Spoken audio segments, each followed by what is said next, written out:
英語聞き流しリスニング、英語テキストと MP3 ダウンロード、その他の物語はホームページからお聞きいただけます。88thpp.com 88thpp.com Chapter 4. The Country Described. A Proposal for Correcting Modern Maps. The King's Palace, and Some Account of the Metropolis.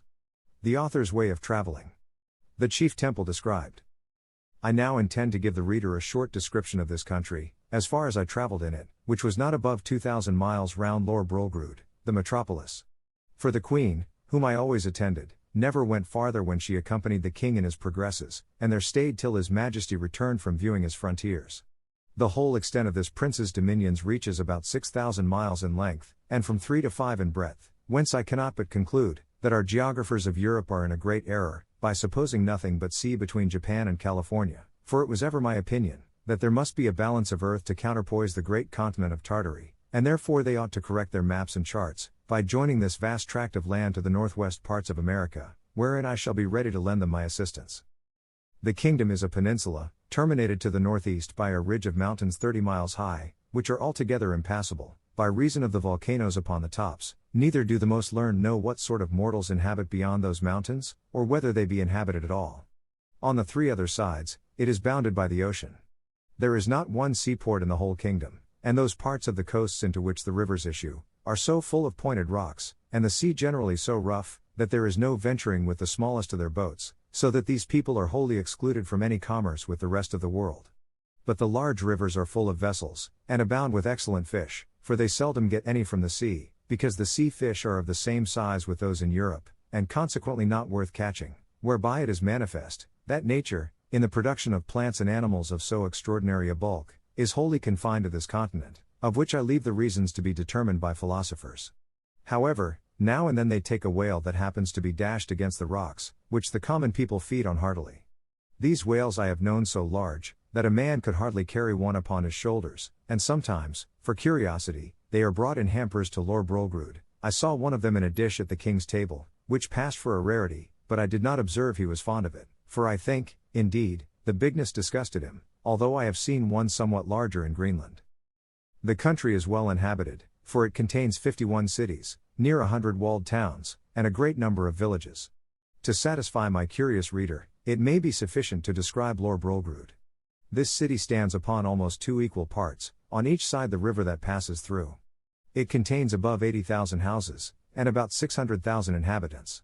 It is in length 3 glomglungs, which make about 54 English miles, and 2.5 in breadth, as I measured it myself in the royal map made by the king's order, which was laid on the ground on purpose for me, and extended 100 feet. I paced the diameter and circumference several times barefoot, and, computing by the scale, measured it pretty exactly. The king's palace is no regular edifice, but a heap of buildings, about 7 miles round. The chief rooms are generally 240 feet high, and broad and long in proportion. A coach was allowed to Glumdalclitch and me, wherein her governess frequently took her out to see the town, or go among the shops, and I was always of the party, carried in my box, although the girl, at my own desire, would often take me out, and hold me in her hand, that I might more conveniently view the houses and the people, as we passed along the streets. I reckoned our coach to be about a square of Westminster Hall, but not altogether so high. However, I cannot be very exact. One day the governess ordered our coachman to stop at several shops, where the beggars, watching their opportunity, crowded to the sides of the coach, and gave me the most horrible spectacle that ever a European I beheld. There was a woman with a cancer in her breast, swelled to a monstrous size, full of holes, in 2 or 3 of which I could have easily crept, and covered my whole body. There was a fellow with a wen in his neck, larger than 5 wool packs, and another, with a couple of wooden legs, each about 20 feet high. But the most hateful sight of all, was the lice crawling on their clothes. I could see distinctly the limbs of these vermin with my naked eye, much better than those of a European louse through a microscope, and their snouts with which they rooted like swine. They were the first I had ever beheld, and I should have been curious enough to dissect one of them, if I had had proper instruments, which I unluckily left behind me in the ship, although, indeed, the sight was so nauseous, that it perfectly turned my stomach. Besides the large box in which I was usually carried, the Queen ordered a smaller one to be made for me, of about 12 feet square, and 10 high, for the convenience of traveling, because the other was somewhat too large for Glumdalclitch's lap, and cumbersome in the coach. It was made by the same artist, whom I directed in the whole contrivance.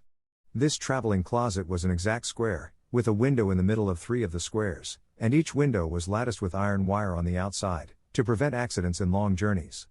On the 4th side, which had no window, 2 strong staples were fixed, through which the person that carried me, when I had a mind to be on horseback, put a leathern belt, and buckled it about his waist.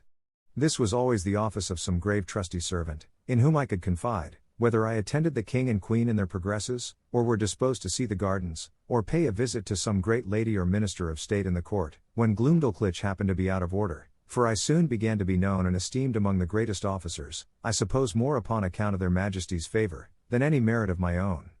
In journeys, when I was weary of the coach, a servant on horseback would buckle on my box, and place it upon a cushion before him, and there I had a full prospect of the country on 3 sides, from my 3 windows. I had, in this closet, a field bed and a hammock, hung from the ceiling, 2 chairs and a table, neatly screwed to the floor, to prevent being tossed about by the agitation of the horse or the coach. And having been long used to sea voyages, those motions, although sometimes very violent, did not much discompose me. Whenever I had a mind to see the town, it was always in my travelling closet, which Glumdalclitch held in her lap in a kind of open sedan, after the fashion of the country, borne by 4 men, and attended by 2 others in the Queen's livery. The people, who had often heard of me, were very curious to crowd about the sedan, and the girl was complacent enough to make the bearers stop, and to take me in her hand, that I might be more conveniently seen. I was very desirous to see the chief temple, and particularly the tower belonging to it, which is reckoned the highest in the kingdom. Accordingly one day my nurse carried me thither, but I may truly say I came back disappointed, for the height is not above 3,000 feet, reckoning from the ground to the highest pinnacle top, which, allowing for the difference between the size of those people and us in Europe, is no great matter for admiration, nor at all equal in proportion, if I rightly remember, to Salisbury steeple. But, not to detract from a nation, to which, during my life, I shall acknowledge myself extremely obliged, it must be allowed, that whatever this famous tower wants in height, is amply made up in beauty and strength, for the walls are near 100 feet thick, built of hewn stone, whereof each is about 40 feet square, and adorned on all sides with statues of gods and emperors, cut in marble, larger than the life, placed in their several niches. I measured a little finger which had fallen down from one of these statues, and lay unperceived among some rubbish, and found it exactly 4 feet and an inch in length. Glumdalclitch wrapped it up in her handkerchief, and carried it home in her pocket, to keep among other trinkets, of which the girl was very fond, as children at her age usually are. The king's kitchen is indeed a noble building, vaulted at top, and about 600 feet high. The great oven is not so wide, by 10 paces, as the cupola at St. Paul's, for I measured the latter on purpose, after my return.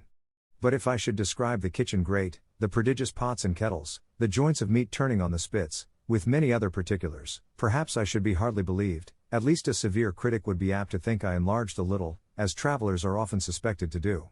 To avoid which censure I fear I have run too much into the other extreme, and that if this treatise should happen to be translated into the language of Brobdingnag, which is the general name of that kingdom, and transmitted thither, the king and his people would have reason to complain that I had done them an injury, by a false and diminutive representation. His Majesty seldom keeps above 600 horses in his stables, they are generally from 54 to 60 feet high. But, when he goes abroad on solemn days, he is attended, for state, by a military guard of 500 horse, which, indeed, I thought was the most splendid sight that could be ever beheld, till I saw part of his army in battalia, whereof I shall find another occasion to speak. 英語聞き流しリスニング、英語テキストと MP3 ダウンロード、その他の物語は、ホームページからお聞きいただけます。88thpp.com 88thpp.com